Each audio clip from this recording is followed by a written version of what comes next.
Halo, Garuda Lovers. Kembali lagi di channel Titik Penalti, tempat kita bahas putar dunia sepak bola dengan penuh semangat. Kali ini, kita akan bahas soal berita panas dari dunia sepak bola Asia Tenggara, terutama reaksi dari negara tetangga kita, Malaysia. Pengamat sepak bola asal Malaysia, Keesanan Sundaresan, memuji PSSI menyusul sukses Timnas Indonesia U17 yang lolos ke Piala Dunia U17 2025 di Qatar, November mendatang. Dalam podcast Bola Itu Live di Astro Arena, KS mengawali komentar dengan menyebut Timnas Indonesia U17 merupakan sejarah baru bagi sepak bola Indonesia. Secara rasmi telah mengesahkan tempat mereka dalam Piala Dunia bawah 17 tahun yang seterusnya. Sebelum ini Indonesia dah pernah main Under 17 World Cup once, tetapi as a host nation. Sama macam kita lah. Sama macam kita. Kali ini mereka akan layak ke Under 17 World Cup on merit buat kali pertama dalam sejarah mereka. Satu pencapaian yang sangat luar biasa. Dan kenapa aku cakap benda ni penting, Faiz? Banyak yang sebenarnya aku nak perkatakan, tapi aku rasa kita tunggu Under 17 campaign ni wrap up dulu sebelum kita nak review coach macam Coach Nova Arianto, kita nak review pemain-pemain dalam pasukan. Kita tunggu tahun. Indonesia secara resmi lolos ke Piala Dunia U17. Sebelumnya Indonesia pernah main di putaran final, tapi sebagai tuan rumah, sama seperti Malaysia tuan rumah Piala Dunia U20 1997. Kali ini mereka lolos ke Piala Dunia U17 lewat jalur kualifikasi kali pertama dalam sejarah. Sebuah pencapaian luar biasa, ucap KS. Kenapa ini penting?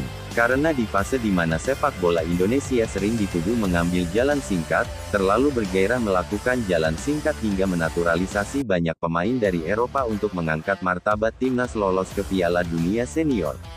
Di fase tuduh-tuduhan tersebut diberikan ke PSSI, kejayaan Timnas U17 jadi bukti ada rancangan dan perjalanan dalam arah yang berbeda.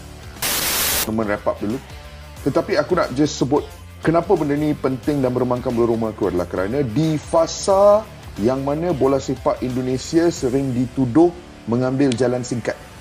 Dalam fasa di mana bola sepak Indonesia dikatakan terlalu gairah dan gelojoh untuk jalan singkat sehingga menaturalisasikan belasan ataupun mungkin puluhan pemain yang datang daripada Eropah untuk mengangkat martabat timnas untuk masuk ke Piala Dunia Senior.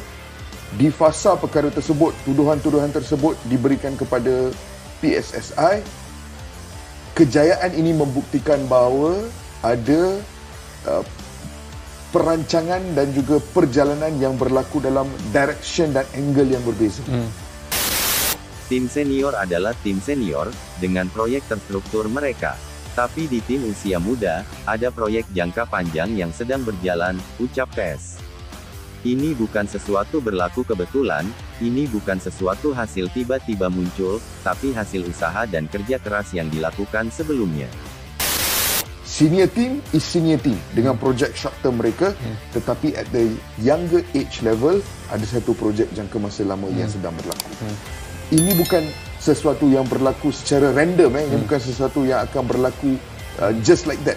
Ini adalah hasil daripada usaha dan tenaga kerja yang telah diletakkan ataupun dimasukkan.